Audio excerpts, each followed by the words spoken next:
बाळापूर तालुक्यातील निंबाफाटा चौकात 29 नोव्हेंबरच्या संध्याकाळी 5च्या सुमारास शेगाववरून येणाऱ्या राज्य परिवहन महामंडळाच्या बस क्रमांक H40 N8716 या एसटी बसला एका टिप्पर क्रमांक MH28 AB 8342 या धडक दिली। टिप्परने बसला मागून जोरदार धडक दिली। यामध्ये एसटी बसचे किरकोळ नुकसान झाले असून सुदैवाने जीवित हानी टळली। हा अतिशय वर्दळीचा रस्ता असल्याने या ठिकाणी नेहमीच नागरिकांची मोठ्या प्रमाणात गर्दी असते। आपल्या दैनंदिन लागणाऱ्या सर्व उपयोगी वस्तू या ठिकाणी मिळत असल्याने रात्री उशिरापर्यंत या परिसरात नागरिकांची ये-जा सातत्याने या भागात सुरूच असते। गर्दी व वाहतुकीचे व्यवस्थापन करण्याकरिता या ठिकाणी कायमस्वरूपी वाहतूक पोलीस नेमले आहेत। मात्र हे साहेब नेहमीच वसुलीत व्यस्त असतात।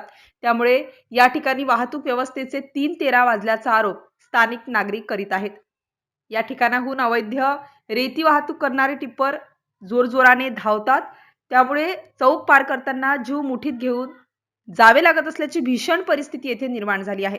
परंतु या ठिकाणी तैनात वाहतूक पोलीस अधिकारी हेतुपुरस्सर दुर्लक्ष करीत असल्याचे यावरून दिसून येते। अतिशय वर्दळीच्या या रस्त्यावर एखादी जीवितहानी झाल्यास जबाबदार कोण असा प्रश्न स्थानिक ग्रामस्थांना पडला आहे। त्यामुळे प्रशासनाच्या या हलगर्जीपणामुळे नागरिकांमध्ये तीव्र संताप व्यक्त करण्यात येत आहे। MCN न्यूज मराठी करिता काझी मेहंदी हसन, निंबाफाटा।